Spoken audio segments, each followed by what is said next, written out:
Et on part à présent en direct retrouver Anna au Forum européen de bioéthique. Et c'est la 5e édition du Forum européen de bioéthique qui commence aujourd'hui à Strasbourg. Derrière nous, à la salle de l'Aubette, c'est la conférence inaugurale de ce Forum européen avec Israël Nizan et Axel Kahn. Et à mes côtés, vous l'avez aperçu, Nadia Aubin, la directrice et cofondatrice de ce forum. Alors, quel est l'objet de ce Forum de bioéthique? Oula, alors vraiment, c'est depuis le début, il reste le même, c'est de rendre accessible à tous les questions de bioéthique. Sauf que quand on pense bioéthique, on pense à des sujets complexes. Et quand on voit les programmes du forum, on se rend compte que non, c'est pas complexe, puisqu'on parle d'argent et de santé, fin de vie, filiation, procréation médicalement assistée, etc., etc. Des sujets d'actualité qui nous concernent tous.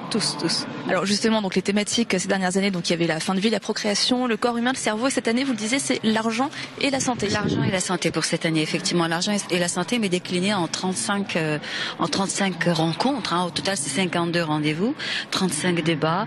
Par exemple, comme on a vu tout à l'heure, on a parlé des scandales sanitaires. Pourquoi est-ce que c'est possible? Et puis le citoyen, qu'est-ce qu'il a entre les mains comme structure ou moyen d'avoir d'être un petit peu plus rassuré. On a parlé aussi ce matin de la question de la santé. Est-ce que c'est un droit? C'est justice? C'est charité? C'est quoi?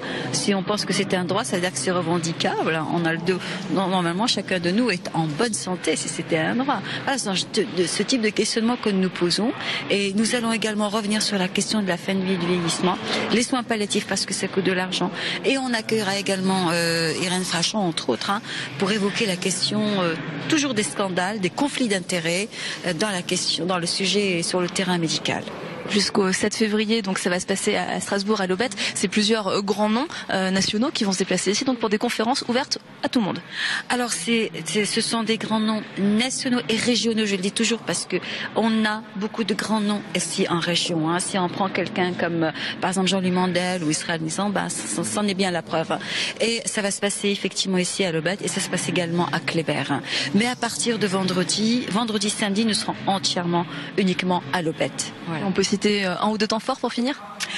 Alors moi je mettrais bien là-dedans justement par exemple pour demain soir mardi, on va avoir le plaisir d'accueillir une conférence théâtre. C'est Une mort moderne, c'est une compagnie de Lille qui a conçu cela et en fait c'est sur la manière de gérer la mort en général. Et puis vous allez voir, c'est absolument savoureux. D'ailleurs le comédien fait penser un petit peu au professeur Kahn, il le dit lui-même, mais bon, ça va être absolument savoureux sur la façon de voir la mort, de devoir éventuellement la gérer, y compris d'un point de vue économique. Donc il y a ça, mais il y a, je pense que incontestablement, le moment de discuter sur la fin de vie du vieillissement, mais aussi autour des laboratoires et des conflits d'intérêts vont certainement attirer beaucoup l'attention du public. Merci beaucoup. Donc la 5e édition du Forum européen de bioéthique, c'est jusqu'au 7 février à Strasbourg. Merci Anna. Merci.